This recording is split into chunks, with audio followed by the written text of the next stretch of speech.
Alors, bonjour à toutes et à tous et merci d'être là. Rappelez-vous, le 26 avril 86, il y a eu l'accident de Tchernobyl. Et moi, ça a été ma prise de conscience sur le fait qu'il peut y avoir une catastrophe nucléaire aussi terrible que celle de Tchernobyl. Et puis, le 11 mars 2011, il y a eu Fukushima. On ne s'attendait pas qu'une société aussi technologique et aussi pointue par rapport au nucléaire puisse avoir un accident aussi terrible que celle de Fukushima. Je vous convie à lire aujourd'hui, il y a un article dans Libération qui vous montre tout le problème de la sous-traitance. Parce qu'à Fukushima, il y a plus de 3000 personnes qui travaillent et ils disent que le travail est terrible, il est plus que terrible, il est pire. Il est pire parce que ce sont des salariés jetables. Dans la mesure où ils ont dépassé les normes de 20 millisieverts, eh bien, ils sont mis au chômage. Donc, qu'est-ce qu'ils font ? Eh bien, ils cachent les doses qu'ils peuvent recevoir. Et nous, en France, on a le Tricastin ici. Une centrale qui a plus de 30 ans d'âge, qui a des pépins tout le temps. Il y a eu plus de 200 incidents depuis les années 2000. Et dernièrement, en dehors de l'incident qu'il y a eu en 2008, vous savez, où il y a eu un problème de contamination en uranium, eh bien maintenant, il y a une contamination en tritium. Et j'ai eu hier l'autorité de sûreté nucléaire, ils ne savent toujours pas d'où vient cette fuite de tritium. Ils pensent que ça vient d'un joint, mais ils ne savent pas localiser le joint. Et ils savent que c'est entre le réacteur 3 et 4, et ça continue à contaminer cette nappe. Mais ne vous faites pas de soucis, puisqu'il y a une enceinte de confinement souterraine.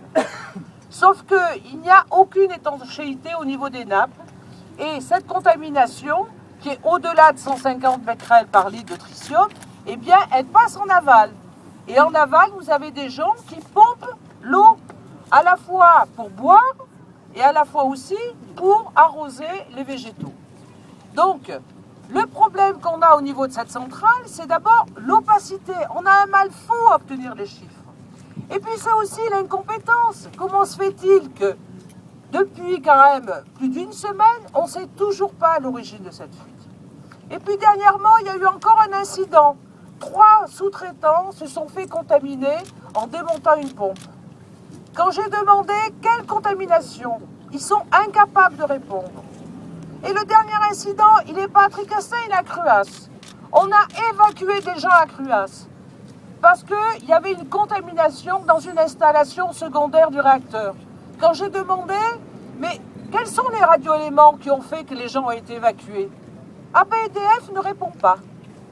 Donc je ne sais pas si vous vous rendez compte, on n'est pas en situation d'accident. On est en situation d'incident et on n'a aucune réponse à nos questions. En même temps, on ne peut pas se permettre un Fukushima dans la vallée du Rhône. Quand j'ai vu, moi, ce que ça représentait d'un point de vue humain, que les gens sont obligés de partir, qu'ils sont obligés de quitter l'endroit où ils vivent, qu'en plus, souvent, ils ne sont pas indemnisés, notamment dans la zone d'évacuation volontaire, et qui continuent à consommer des aliments contaminés, que progressivement, on va observer une augmentation, une explosion de pathologies thyroïdiennes parce qu'on ne leur a même pas donné des plaquettes d'iodure de potassium. Le nucléaire, mais c'est le mensonge perpétuel. C'est ça qu'il faut voir. C'est une mafia hyper organisée. Et regardez dernièrement, je vais faire un colloque mardi dernier à l'Assemblée nationale. Pourquoi ? Parce qu'au niveau de la région de la Corse, ils ont commandité une étude européenne. C'est une équipe italienne spécialiste en endocrino et en épidémiologie qui a fait l'étude. Et ils ont observé, en prenant tous les dossiers médicaux de la Corse, que 25 ans après, il y a une explosion de pathologie thyroïdienne. Qu'a répondu les RSN, l'Institut de radioprotection et de sûreté nucléaire ? Ah, ben on est en désaccord avec la méthode et puis c'est impossible de trouver quoi que ce soit. Eh bien, on organise mardi un colloque à l'Assemblée pour leur dire ça suffit. 27 ans après, les gens ont droit à la vérité. Ils ont droit à être reconnus malades suite aux conséquences de Tchernobyl.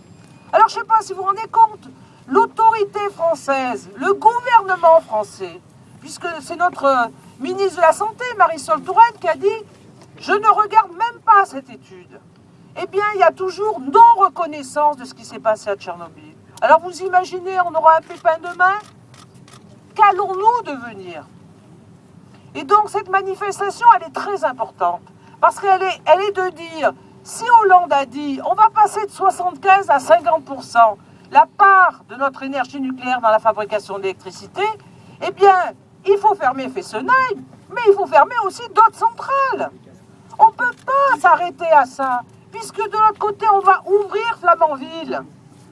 Donc si on ferme Fessenheim et on ouvre Flamanville, qu'est-ce qu'on va gagner? Rien. Donc nous, ce qu'on demande, c'est qu'on ferme les centrales les plus anciennes, qui sont les plus à risque.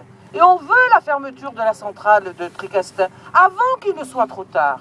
Oui. Et donc il faut le dire aux gens, on veut cette fermeture. Et puis sur l'emploi, il n'y a pas de souci s'ils ouvrent Eurodif. Eurodif, c'est des centaines d'emplois. Et puis ils feront le démantèlement de cette centrale de Tricastin, comme on va faire le démantèlement de Fessenheim. Donc il faut arrêter. Ici on a tout. On fera des éoliennes, on fera du photovoltaïque, on fera de l'énergie hydraulique, il n'y a aucun souci. Donc demain, aujourd'hui, il faut fermer Fessenheim. Il faut fermer les centrales les plus à risque. Il faut qu'Hollande tienne ses paroles. Et ses paroles, c'est de diminuer de 75 à 50%. Et plus il y aura des écolos, nous, c'est pas 50% qu'on veut, c'est 0%. Merci.